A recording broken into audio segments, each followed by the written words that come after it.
Hello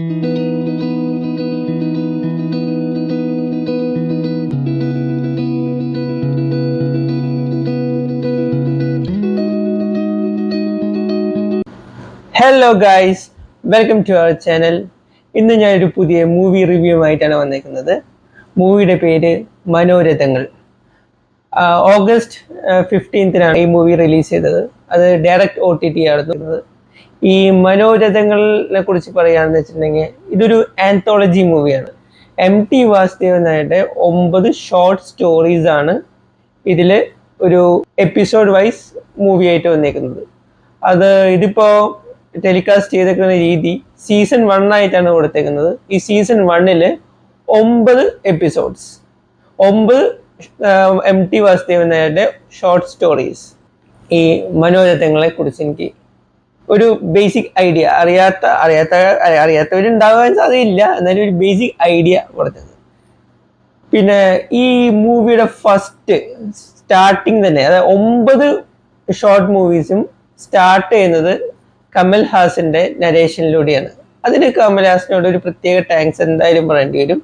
ഓരോ short മൂവീസും പിന്നെ MT Vasudevan നായരുടെ കാര്യങ്ങളും ഒരു ഇൻട്രൊഡക്ഷൻ, എല്ലാ 9 ഷോർട്ട് മൂവീസ് ഇൻട്രൊഡക്ഷൻ കൊടുത്തിട്ടാണ് ഇതിൽ കമൽ ഹാസൻ ഓരോ മൂവിയിലോട്ട് നമ്മളെ എത്തിക്കുന്നത്. പിന്നെ ചിത്ര ചേച്ചിയുടെ നല്ലൊരു പാട്ടിലൂടെ ആണ് മൂവീസിലോട്ട് എത്തുന്നത്. സ്റ്റാർട്ടിങ് ടൈറ്റിൽസ് ഒക്കെ, ഈ പടത്തിന്റെ പേര്, ക്രെഡിറ്റ്സ് ഒക്കെ ഈ പാട്ടിലൂടെയാണ് എഴുതുന്നത്. 9 എപ്പിസോഡ്സിനും സെയിം പാട്ട് തന്നെയാണ്, ചിത്ര ചേച്ചി പാടിയ പാട്ട്. ഇനി നമുക്ക് 9 എപ്പിസോഡ്സിനെ കുറിച്ച് സംസാരിക്കാം, 9 ഷോർട്ട് മൂവീസിനെ കുറിച്ച് സംസാരിക്കാം. ഞാൻ ആദ്യം വിചാരിച്ചു ഓരോന്നായിട്ട് റിവ്യൂ ഇടാന്ന്, പിന്നെ അത് നിങ്ങൾക്കും ബോറടിക്കും എനിക്കും ബോറടിക്കും. അതായത് ടോട്ടൽ മൂവീസ് 9 മൂവീസിനെ കുറിച്ചും, മീൻസ് ഷോർട്ട് മൂവീസിനെ കുറിച്ചുമാണ് ഞാൻ ഇന്ന് പറയാൻ പോകുന്നത്. ആദ്യം ഏതൊക്കെയാണ് മൂവീസ് നമുക്ക് പറയാം, അത് കഴിഞ്ഞിട്ട് ഓരോ മൂവീസിനെ കുറിച്ചും എൻ്റെ അഭിപ്രായം, എൻ്റെ പേഴ്സണൽ അഭിപ്രായമാണ് പറയാൻ പോകുന്നത്.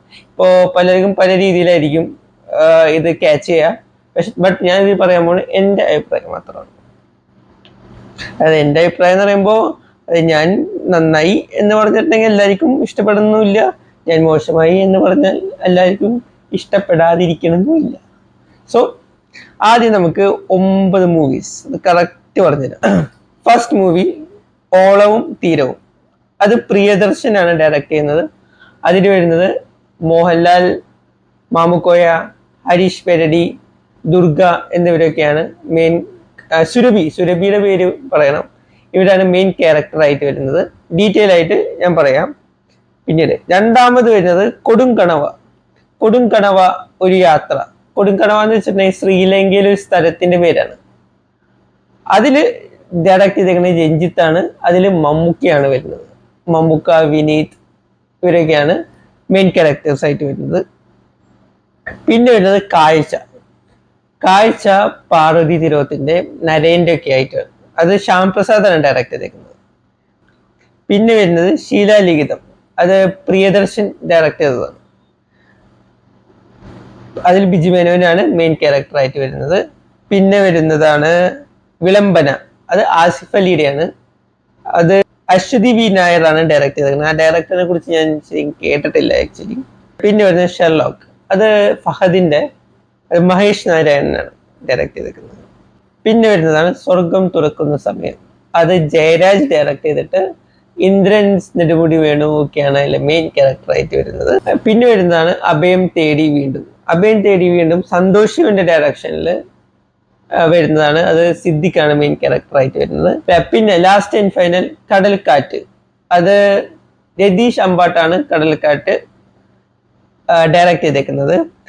കടൽക്കാറ്റിലെ മെയിൻ ക്യാരക്ടർ ആയിട്ട് വരുന്നത് നമ്മുടെ ഇന്ദ്രജിത്ത്, അപർണ മുരളി, ആൻ അഗസ്റ്റിൻ ഒക്കെയാണ്. ഇനി ഡീറ്റെയിൽ ആയിട്ട് ഷോർട്ടായിട്ട് ഈ 9 പടങ്ങളെ കുറിച്ചും, അതായത് ഷോർട്ട് ഫിലിംസിനെ കുറിച്ച് ഞാൻ പറയാൻ പോവാം. ഇതില് നോർമൽ ഓഡിയൻസിന് എൻജോയ് ചെയ്യാൻ പറ്റുന്ന 2 മൂവീസാണുള്ളത്. ഒരെണ്ണം മമ്മൂക്കയുടെ മൂവി, ഒരെണ്ണം മോഹൻലാലിന്റെ മൂവി.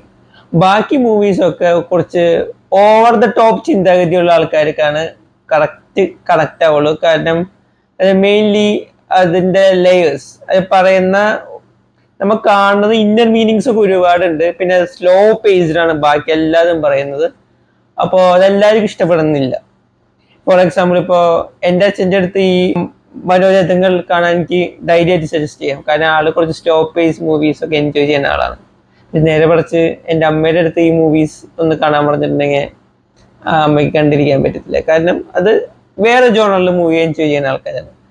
ഈ മനോരഥങ്ങൾ എന്ന മൂവീസ് ഒരു സ്ലോ പേസ് എന്നാൽ ഒരുപാട് അർത്ഥങ്ങളുള്ള ഒരു പ്രത്യേക ഒരു ആർട്ട് ഫിലിം, പ്രത്യേകത എന്ന് വെച്ചാൽ ഒരു ആർട്ട് ഫിലിം മൂഡിൽ കാണാൻ ആസ്വദിക്കാൻ പറ്റുന്ന ആൾക്കാർ മാത്രം കണ്ടാൽ മതി. ബട്ട് മമ്മൂക്കയുടെ മോഹൻലാലിന്റെ മൂവി എല്ലാവർക്കും കാണാം. ബിക്കോസ് അത് എല്ലാവർക്കും എൻജോയ് ചെയ്യാൻ പറ്റിയ രീതിയിലാണ് എടുത്തേക്കുന്നത്. ഇനി ഫസ്റ്റ് മൂവി ഓളവും തീരവും, അത് നമ്മുടെ മോഹൻലാലിന്റെ ഒരു ബ്ലാക്ക് ആൻഡ് വൈറ്റ് മൂവി ആയിട്ടാണ് എടുത്തേക്കുന്നത്. ബ്ലാക്ക് ആൻഡ് വൈറ്റ് ഇതിന്റെ മൂവി മുമ്പ് ഇറങ്ങിയിട്ടുണ്ട്. മധു ആയിട്ടാണെന്നുകൊണ്ട് ഇറങ്ങിയത്, മധു ആണെന്നുകൊണ്ടല്ല, പണ്ട് ഇറങ്ങിയപ്പോ അല്ല ആക്ടർ. ഇതില് പ്രിയദർശൻ മോഹൻലാലിനെയും മാമുക്കോയനെയും ഹാരിഷ് പെരടിയും ദുർഗ ഇവർ വെച്ചിട്ട് ഒരു മണിക്കൂർ അടുത്തുണ്ട് ദൈർഘ്യം. അതാണ് ഏറ്റവും കൂടുതൽ ലെങ്ത് ഉള്ളത് മൂവി. ഈ ഷോർട്ട് ഫിലിം കണ്ടിട്ടുണ്ടെങ്കിൽ നമുക്കൊരു മൊത്തം മൂവി കണ്ട ഒരു ഫീൽ കിട്ടും. കാരണം അതില് റൊമാൻസ്, സ്റ്റണ്ട് എല്ലാം വരുന്നുണ്ട്. അപ്പൊ ഇതില് നല്ല നല്ല രീതിയിൽ എൻജോയ് ചെയ്ത് എനിക്ക് ഏറ്റവും ഇഷ്ടപ്പെട്ട മൂവീസിലൊന്നാണ്, അതായത് ഷോർട്ട് മൂവീസിലൊന്നാണ് ഓളവും തീരവും മോഹൻലാലിന്റെ. പ്രത്യേകിച്ച് മോഹൻലാലിന്റെ സ്റ്റണ്ട് കൊറിയോഗ്രഫി, മോഹൻലാലാണല്ലോ സ്റ്റണ്ട് കൊറിയോഗ്രഫി ചെയ്തത്, അതും നല്ല രീതിയിൽ വന്നിട്ടുണ്ട്. നല്ല ഫീൽ ഗുഡ് സ്റ്റാർട്ട് ചെയ്ത് ക്ലൈമാക്സ് ഒരു സെന്റി ക്ലൈമാക്സിലാണ് പോണത്. ബട്ട് അത് നല്ല ക്ലൈമാക്സ് ആണ്, നല്ല രീതിയിൽ എൻജോയ് ചെയ്യാൻ പറ്റുന്ന, നല്ല രീതിയിൽ എല്ലാവരും ഒന്നിനൊന്നും മെച്ചമായിട്ട് അഭിനയിച്ചിട്ടുണ്ട്. സുരഭി നന്നായിട്ട് അഭിനയിച്ചിട്ടുണ്ട്. സുരഭി ഈ ആന്തോളജി തന്നെ 2 എപ്പിസോഡിൽ അഭിനയിക്കുന്നുണ്ട്, 2 വ്യത്യസ്ത ക്യാരക്ടറായിട്ട്. അപ്പോൾ ഫസ്റ്റ് മൂവി ഞാൻ എല്ലാവർക്കും സജസ്റ്റ് ചെയ്യുന്നു. മോഹൻലാൽ, ദുർഗ, പ്രിയദർശൻ, മാമുക്കോയ, ഹാരിഷ് പെരടി, സുരഭി ടീമിന്റെ, പിന്നെ വേറെ കുറെ പേരും ഉണ്ട്, പക്ഷെ ഞാൻ മെയിനായിട്ട് ഉള്ള ക്യാരക്ടേഴ്സ് പറഞ്ഞാണ്. എന്തായാലും കാണണം, എല്ലാവർക്കും എൻജോയ് ചെയ്യാൻ പറ്റും. ബ്ലാക്ക് ആൻഡ് വൈറ്റില്ല. രണ്ടാമത് വരുന്നത് നമ്മുടെ മമ്മൂക്കയുടെ മൂവിയാണ് കൊടുംകണവ. കൊടുംകണവ എന്ന് പറഞ്ഞ മൂവി അത് മെയിൻലി ഷൂട്ട് ചെയ്തത് ശ്രീലങ്കയിലാണ്. അത് ഏറ്റവും കുറഞ്ഞ റൺ ടൈം ഉള്ള മൂവിയാണ്. 30 മിനിറ്റേ ഉള്ളൂ അതിൻ്റെ റൺ ടൈം. പക്ഷെ ആ 30 മിനിറ്റിൽ പറയേണ്ട കാര്യങ്ങളൊക്കെ മൊത്തം നമ്മൾ ബോറടിപ്പിക്കാതെ നല്ലൊരു വൃത്തിയിൽ അത് രഞ്ജിത്ത് എടുത്ത് വെച്ചിട്ടുണ്ട്. അതിൽ മെയിനായിട്ട് മമ്മൂക്കക്ക് ഒരു നോർമൽ റോളാണ്, പക്ഷെ എന്നാലും കുറച്ച് ചലഞ്ചിങ് ആയ റോൾ വന്നെങ്കിൽ വിനീതിനാണ് ഫ്ലാഷ് ബാക്കിൽ. ഈവൻ മമ്മൂക്കയും നല്ല തുടക്കവും ക്ലൈമാക്സും ഒക്കെ നല്ല രീതിയിൽ കൊണ്ടുപോയിട്ടുണ്ട്. നല്ല ത്രില്ലല്ല, നല്ല എൻജോയ് ചെയ്ത് കാണാൻ പറ്റുന്ന മൂവിയാണ് കൊടുംകണവ. അതിന്റെ സ്റ്റോറിയിലോട്ട് ഞാൻ പോകുന്നില്ല, ഒന്നിന്റെ ഞാൻ സ്റ്റോറിലോട്ട് പോകുന്നില്ല. സ്റ്റോറിലോട്ട് പോകാത്തതെന്ന് വെച്ചിട്ടുണ്ടെങ്കിൽ സ്റ്റോറിലോട്ട് പോയിട്ടുണ്ടെങ്കിൽ ത്രില്ല് പോകും. കാരണം ഷോർട്ട് മൂവീസ് അല്ലേ, ഒരു ലൈനിൽ പറയാൻ പറ്റുന്ന കഥകളെ എല്ലാത്തിനും ഉള്ളൂ. അതിന് സ്റ്റോറിലോട്ട് പോകുന്നില്ല. ഞാൻ സജസ്റ്റ് ചെയ്യുന്ന രണ്ടാമത്തെ ഷോർട്ട് മൂവി അത് മമ്മൂക്കയുടെ മൂവിയാണ്. കൊടുംകണവ is one of the best watch movie, എനിക്ക് ഇഷ്ടപ്പെട്ട ഒന്നാണ്. പിന്നീട് അങ്ങോട്ട് ഞാൻ പേഴ്സണലി സജസ്റ്റ് ചെയ്യില്ല, കാരണം അതെല്ലാവർക്കും ഇഷ്ടപ്പെടുന്നില്ല. കാരണം എല്ലാത്തിനും കുറച്ച് ലാഗ് നന്നായി വരുന്നുണ്ട്. പിന്നെ മൂന്നാമത്തെ ഷോർട്ട് ഫിലിം ഞാൻ ഡിസ്കസ് ചെയ്യാൻ പോകുന്നത് കാഴ്ച, അത് ശ്യാം പ്രസാദിന്റെയാണ്. ഓവറോൾ ഇത് എല്ലാവർക്കും അറിയാം, MTയുടെ സ്റ്റോറീസ് ആണ്. അപ്പോൾ കുറച്ച് ലെയറുകളൊക്കെ ഭയങ്കര ഇന്നൽ മീനിങ്സ് ഒക്കെ കൂടുതലുണ്ടാവും. ഈ കാഴ്ച തന്നെ ബുക്ക് ഭയങ്കര ഫേമസ് ആയിരുന്നു, ആ ഷോർട്ട് സ്റ്റോറി ഭയങ്കര ഫേമസ് ആയിരുന്നു. പക്ഷെ അത് പാർവതി തിരുവത്താണ് മെയിൻ ക്യാരക്ടറായിട്ട് വന്നത്. പക്ഷെ അത് ഷോർട്ട് മൂവിയിലോട്ട് വന്നപ്പോൾ ഭയങ്കര ലാഗ് ഫീൽ ചെയ്യുന്നുണ്ടായിരുന്നു. കാരണം പറയാൻ ഉദ്ദേശിക്കുന്ന ഒറ്റ ഷോർട്ട് ലൈനാണ്. അത് നമുക്ക് വേണമെങ്കിൽ ഒരു 20 മിനിറ്റിലോ 30 മിനിറ്റിലോ നമുക്ക് തീർക്കാവുന്നുള്ളൂ.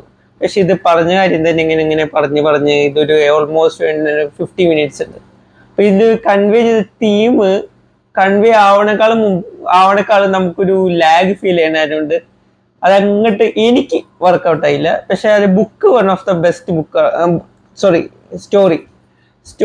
Story one of the best ആയിരുന്നു എന്നാണ് പറയുന്നത് കേട്ടത്. പിന്നെ വരുന്നത് പ്രിയദർശൻ തന്നെ വീണ്ടും ഡയറക്ട് ചെയ്ത ശിലാലിഖിതം, അത് ബിജ് മേനോൻ ആണ് മെയിൻ ക്യാരക്ടറായിട്ട് വന്നത്. അത് എനിക്കൊരു ഏവറേജ് രീതിയിലാണ് എനിക്ക് തോന്നിയത്. അതിലൊരു ചുമ്മാ കണ്ടിരിക്കാം. പക്ഷെ അതിന്റെ ഡീറ്റെയിൽ മീനിങ് എന്തോ ഉദ്ദേശിച്ചിട്ടുണ്ട്. പക്ഷെ അത് എനിക്ക് അങ്ങോട്ട് രീതിയിലും കണക്ട് ആയില്ല.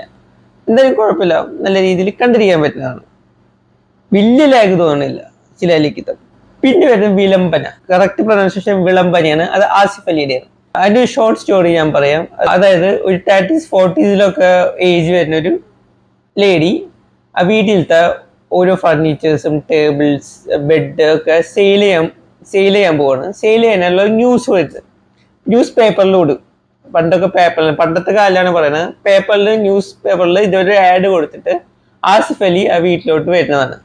പിന്നെ അവർ തമ്മിലുണ്ടായിരുന്ന സൗഹൃദവും പിന്നെ ഒറ്റൊരു ദിവസത്തെ പരിചയം, ഒറ്റ ദിവസത്തെ സൗഹൃദമാണ് കാണിക്കുന്നത്. അതിന്റെ ക്ലൈമാക്സിൽ അത് വേറൊരു ഇന്നർ മീനിങ്ങിലോട്ടാണ് പോണത്. അതും ഓക്കെ മൂവി എന്ന രീതിയിൽ പറയാൻ പറ്റുള്ളൂ. കാരണം അതിന്റെ ഇന്നർ മീനിങ് എനിക്ക് മനസ്സിലായ പോലെ തന്നെയാണോ നിനക്ക് മനസ്സിലായി എന്ന് പറയാൻ പറ്റില്ല. അതൊരു ഞാൻ പറയുന്നില്ല, കഥയുടെ ഫ്ലോ കളയണ്ടെന്ന് വിചാരിച്ച് ഞാൻ പറയുന്നില്ല. അടുത്ത ഷെർലോക്ക് എന്ന് പറയുമ്പോൾ ആക്ച്വലി അത് ഫഹദിന്റെയാണ്. അത് ഫഹദിന്റെ ചേച്ചി ലണ്ടനിലോട്ട് വിളിച്ചിട്ട് ലണ്ടനിൽ എത്തിക്കഴിഞ്ഞിട്ടുള്ള കാര്യമാണ് പറയുന്നത്. ലണ്ടനാണോ UK ആണോ ഏതോ ലണ്ടനിലാണെന്ന് തോന്നുന്നു. അതിൽ ഏറ്റവും വലിയ എന്താണെന്ന് വെച്ചാൽ ഷൈലോക്ക് എന്ന് പറയുന്നത് ഒരു പൂച്ചയാണ്. ഫഹദും പൂച്ചയും തമ്മിലുള്ള ഒരു ബന്ധത്തെ കുറിച്ചാണ് ആ മൂവിയും പറയുന്നത്. ആ മൂവിയും സ്ലോ ആണ്. അത് എല്ലാവർക്കും അങ്ങനെ കണക്ട് ആവണമെന്നില്ല. എനിക്ക് ഒരു ആവറേജ് താഴെയാണ് എനിക്ക് കിട്ടിയത്. പക്ഷെ ഇതിന് സ്റ്റോറി വായിച്ച ആൾക്കാർ നല്ല അഭിപ്രായം പറയുന്നുണ്ടായിരുന്നു. എനിക്കൊരു ആവറേജ് താഴെയാണ് കിട്ടിയത്. പിന്നെ വരുന്ന മൂവിയാണ് സ്വർഗം തുറക്കുന്ന സമയം. ശരിക്കും എനിക്ക് നല്ല ഫീലായ ഒരു ഷോർട്ട് മൂവിയാണത്. ഇന്ദ്രൻസും നെടുമുടി വേണുമാണ് അതിന്റെ മെയിൻ ക്യാരക്ടറായിട്ട് വരുന്നത്. അത് എനിക്ക് മനസ്സിൽ നല്ലൊരു ഫീൽ ചെയ്തൊരു ഷോർട്ട് മൂവിയാണ്. കാരണം അതിന്റെ തീം എന്താന്ന് വെച്ചിട്ടുണ്ടെങ്കിൽ നെടുമുടി വേണുവാണ് ലീഡ് ക്യാരക്ടർ. ആള് മരണം കാത്തു കിടക്കുകയാണ്. അത് 1-2 ദിവസത്തിനുള്ളിൽ ആര് മരിച്ചു. വീട്ടുകാരെ ഫുള്ള് വിളിച്ചു വരുത്തിയിട്ട് ഇദ്ദേഹം എപ്പോഴാണ് മരിക്കണേ എന്ന് നോക്കി ഇരിക്കുന്ന ഒരു സ്റ്റോറിയാണ്. അതൊരു മനസ്സിൽ നമ്മൾ ഭയങ്കരമായിട്ടൊരു ഇമോഷണലി ടച്ച് ചെയ്യിപ്പിക്കും. കാരണം അത് വേണിച്ചേട്ടൻ്റെ അവസാനത്തെ മൂവിയും കൂടിയാണ്. അതെനിക്ക് നല്ല ഫീൽ ചെയ്ത അത് നല്ലൊരു എബവ് ഏവറേജ് നല്ലൊരു മൂവിയാണ്. എനിക്ക് കണക്ട് ചെയ്യാൻ പറ്റിയിട്ടുണ്ട്. ഇതില് നമ്മുടെ രഞ്ജി പണിക്കരും നല്ലൊരു റോള് ചെയ്യുന്നുണ്ട്. സുരഭി ഉണ്ടല്ലോ, നല്ലൊരു റോൾ ഇതിൽ ചെയ്യുന്നുണ്ട്. പിന്നെ വരുന്ന മൂവിയാണ് അഭയം തേടി വീണ്ടും. അത് നമ്മുടെ സന്തോഷ് ശിവൻ ഡയറക്ട് ചെയ്ത് സിദ്ദിഖ് ലീഡ് റോളിൽ വരുന്ന ഒരു മൂവിയാണ്. ഈ മൂവി എന്ന് വെച്ചാൽ ഒരു മിസ്റ്ററി ടൈപ്പിലാണ് എടുത്തേക്കുന്നത്. എനിക്ക് അതിന്റെ എല്ലാവർക്കും ആ തീം അങ്ങോട്ട് വർക്കൗട്ട് ആവണമെന്നില്ല. ഇത് വർഷങ്ങൾക്ക് ശേഷം സ്വന്തം നാട്ടില് വന്നിട്ട് ഒരു വാടക വീട്ടിൽ താമസിക്കുന്ന ഒരു വ്യക്തിയുടെ കഥ പറയുന്നതാണ്. അത് അത്രയ്ക്ക് അങ്ങോട്ട് എനിക്ക് വർക്കൗട്ട് ആയില്ല. പിന്നെ വരുന്ന ലാസ്റ്റ് ആൻഡ് ഫൈനൽ അത് കടൽക്കാറ്റ് ആക്ച്വലി നമ്മുടെ രതീഷ് അമ്പാട്ട് ഡയറക്ട് ചെയ്ത മൂവിയാണ്. ആ മൂവി നമ്മുടെ ഇന്ദ്രജിത്തും അപർദ ബാലമുരളിയും പിന്നെ നമ്മുടെ ആന അഗസ്റ്റിനുമാണ് ലീഡ് റോളിൽ വരുന്നത്. അത് ഓക്കെ, ഒരു ആവറേജ് എന്റർടൈനർ മൂവിയായിരുന്നു.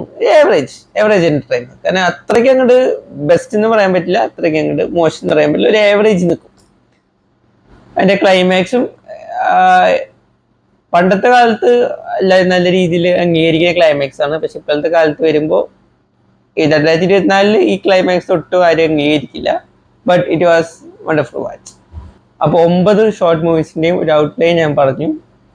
ഇനി എല്ലാവരും സമയം കിട്ടുമ്പോൾ just watch it on C5. പിന്നെ കാണുമ്പോൾ ഞാൻ പ്രത്യേകം പറയുന്നു, ഇത് ഒരു കൊമേഴ്ഷ്യൽ ഓർ കോമഡി എന്റർടൈനർ അല്ല. ഒരുപാട് ലെയേഴ്സ് ഉള്ള കുറച്ച് കുറച്ചധികം സ്ലോ പേസിൽ പോകുന്ന ഒരു എന്റർടൈനറാണ്. ഈവൻ സ്ലോ പേസ് മൂവി കാണാൻ താല്പര്യം ഇല്ലാത്ത ആള് ആൾക്കാർ മസ്റ്റ് ആയിട്ട് കാണുന്ന 2 മൂവീസാണ് മമ്മൂട്ടിയുടെ മോഹൻലാലിന്റെ മൂവി. അത് എന്തായാലും ഒന്ന് കാണണം, അത് എല്ലാവർക്കും ചെയ്യാൻ പറ്റും. So by.